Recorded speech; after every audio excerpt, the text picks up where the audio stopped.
Hello बच्चों, हिंदी साहित्य की कक्षा में आप सभी का स्वागत है। हिंदी साहित्य की कक्षा 5 का अध्याय संख्या 3 अनोखे शिष्य गांधी जी को आज हम पढ़ने जा रहे हैं। हिंदी साहित्य हमें सिर्फ बोलना यानी भाषा नहीं सिखाता, अपितु जीवन जीने की कला, उसके महत्व और मूल्यों से भी हम सभी को अवगत कराता है। तो आइए इस अध्याय को प्रारंभ करते हैं। यह है अध्याय संख्या 3 अनोखे शिष्य गांधी जी। ये एक प्रेरक प्रसंग है। आइए शुरू करें। 5 मई सन 1944 का दिन भारत छोड़ो आंदोलन का जमाना जब था। गांधी जी पुणे के आगा खान महल में नजरबंद रखे गए थे। आगा खान महल महल में उन्होंने अपने प्रिय सचिव महोदय भाई देसाई को खोया। आगा खान महल में भी उन्होंने अपनी 62 बरस की प्रिय जीवन संगिनी कस्तूरबा की पवित्र बलि स्वतंत्रता की वेदी पर चढ़ाई थी। कस्तूरबा गांधी उनकी पत्नी का नाम था। इन दो घटनाओं से उनके तन और मन को पूरी तरह झकझोर के रख दिया था। सारे देश के भविष्य की चिंता का भार तो गांधी जी पर था ही। ऐसे में उन पर मलेरिया का आक्रमण हुआ। अब उन्हें मलेरिया भी हो गया। तेज बुखार रहने लगा।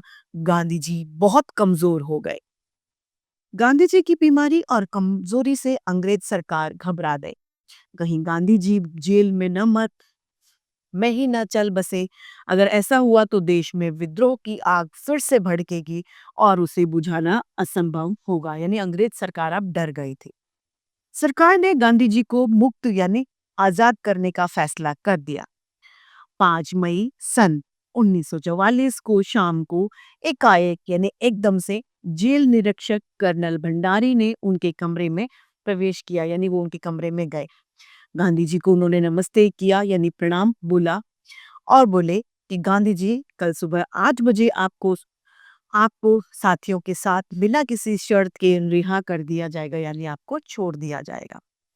आप मजाक तो नहीं कर रहे? गांधी जी ने बड़े हैरानी से ये बात उनसे पूछी। कर्नल भंडारी बोले, मैं सच कह रहा हूँ। आप चाहे तो तबीयत सुधारने तक पुणे में ही रह सकते हैं, लेकिन तब तक मेरे रेल किराए का क्या होगा? मजाक के लहजे में गांधी जी ने उनसे ये पूछा। किराया पुणे छोड़ते समय आपको मिल जाएगा। बहुत अच्छा। कर्नल भंडारी ने गांधी जी को प्रणाम करते हुए कहा, मेहरबानी करके अब फिर न आइए।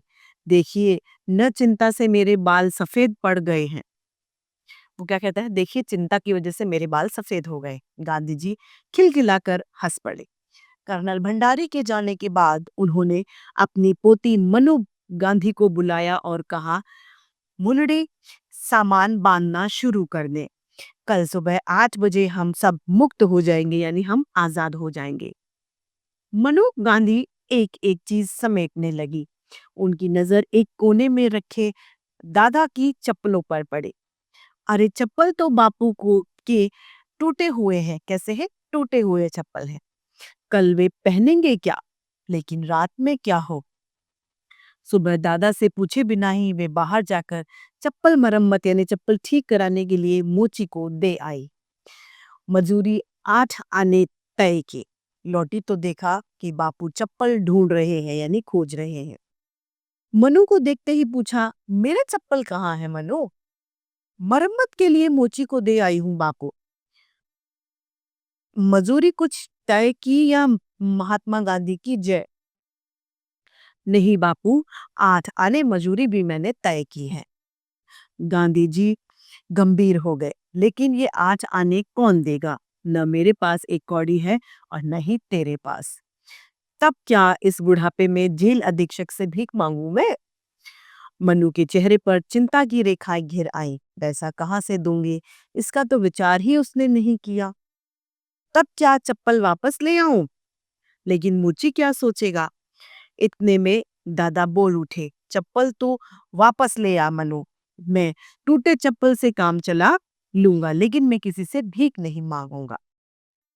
मनु रुआसी हो गई। सहमी सहमी मोची के पास वो चले गए।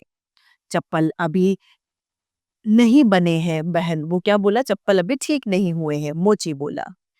मनु ने भगवान का उपकार मांगा कि भगवान धन्यवाद है कि आपने चप्पल अभी तक ठीक नहीं होने दी। अच्छा ही हुआ, बन जाते तो मैं 8 आना कैसे उसको देती। मोची से उन्होंने कहा, तो दे दो भाई, मुझे नहीं बनवाने चप्पल। वाह, वापस कैसे दे दो, ये तो मेरी पहली बोनी है, यानी मेरे सुबह का पहला धंधा है ये। यह एक नई मुसीबत खड़ी हुई। फिर भी जी कड़ा करके वो बोली, चप्पल गांधी जी के हैं, वे वापस मांगते हैं। तो वो बोला, तब तो मेरे भाग्य खुल गए। चप्पल मैं वैसे ही बना दूंगा, लेकिन वापस तो नहीं करूंगा। मोची खुश होकर बोला। अब क्या हो। आखिर मनु समझा बुझा कर मोची को अपने दादा के पास ले गई। दादा दूध सी स्वच्छ गद्दी पर बैठे अंग्रेज मुलाकातियों से भारत और संसार के भविष्य की चर्चा कर रहे थे। पोती ने सारा किस्सा दादा को सुनाया। गांधी जी गांधी जी ने मोची से कहा, तुम मुझे चप्पलों की मरम्मत करना सिखाओ। आओ यहाँ मेरे पास बैठो, तुम मेरे गुरु बनो, मैं तुम्हारा चेला बनता हूँ। मोची चकराया, यानी वो परेशान हो गया। गांधी बापू चप्पल की मरम्मत करेंगे? आओ आओ, संकोच मत करो। गांधी जी ने कहा आओ, तुम शर्म मत करो, बैठो। मोची साफ सुथरी गद्दी पर महात्मा गांधी की बराबरी में कैसे बैठता। वह खुले फर्श पर बैठने लगा। गांधी जी के आग्रह से उसे अपने पास उन्होंने बैठाया। मोची का संकोच मिट गया। उसने थैली से औजार निकाले। वह बापू को मरम्मत की कला सिखाने लगा, जैसे किसी नौसिखिए को सिखा रहा हो। उस बेचारे को क्या पता था कि उसका वह चेला किसी जमाने में अच्छे चप्पल बना लेता है। मुलाकातियों का कौतूहल हुआ। तब सारी बात गांधी जी ने समझाई। वे चकित हो गए। यहाँ सामने बैठा चप्पलों की मरम्मत सीख रहा पुरुष ही भारत का सर्वोच्च नेता और विश्व का सबसे बड़ा महापुरुष है। कितना सरल, कितना नम्र। एक मैले कुचले, यानी एक गंदे से व्यक्ति जो कि अनपढ़ है, मोची को गुरु बनाकर वैसे ही लगन, वैसे ही इच्छा से चप्पल बनाना वो सीख रहे हैं। जैसी लगन से आध्यात्म विद्या का कोई नम्र साधक अपने गुरु से गूढ़ रहस्य का मर्म सीखता है। मुलाकातियों के आश्चर्य को बढ़ाते हुए गांधी जी ने कहा, दक्षिण अफ्रीका में मैंने अपने जर्मन मित्र कैलन बैग से चप्पल बनाने की कला सीखी थी। अच्छा, मैं काफी अच्छी चप्पल बना लेता था। अपने हाथ की एक जोड़े चप्पल मैंने जनरल स्टम्प को भी भेंट की थी, यानी तोहफे में दी थी। अपनी कट्टर राजनीतिक विरोधी को, एक मुलाकाती ने उनसे पूछ लिया। मैं तो जनरल को अपना दोस्त मानता था। सत्याग्रही का कोई शत्रु नहीं होता।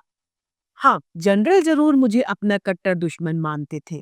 लेकिन आपको यह जानकर हैरानी होगी, आश्चर्य होगा कि जनरल ने मेरे चप्पल जूड़े को अपने कीमती उपहारों में स्थान दिया था।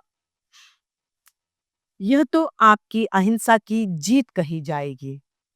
अवश्य। सत्याग्रह के अंत में जनरल स्मट्स मेरे मित्र, यानी मेरे दोस्त बन गए थे। इस तरह मुलाकातियों से गांधी जी की बातें भी चलती रही, साथ साथ चप्पल भी बनते रहे। मुलाकात का समय पूरा हुआ। मुलाकाती विदा हो गए। क्या हो गए? चले गए। चप्पलों की मरम्मत हो गई। इसीलिए मोची गुरु का उपकार मानकर महात्मा ने उसे विदा किया। महात्मा के मुख पर कोई अनोखी आभा फैल गई। कैसी फैल गई? अनोखी आभा। मानो 8 आने बचाकर उन्होंने राष्ट्र की 8 लाख की दौलत बचा ली हो। मनु गांधी मुग्ध भाव से सारी घटना मूक, यानी चुपचाप साक्षी बनकर देखती रही। इस सुंदर से पाठ की रचना है सोमेश्वर पुरोहित। तो इसी के साथ आज की हमारे हिंदी साहित्य की कक्षा ये समाप्त होती है। फिर से हिंदी साहित्य की ऐसी रोचक अध्याय आपके समक्ष लेके प्रस्तुत होते रहेंगे। आज के लिए इतना ही, फिर मिलते हैं।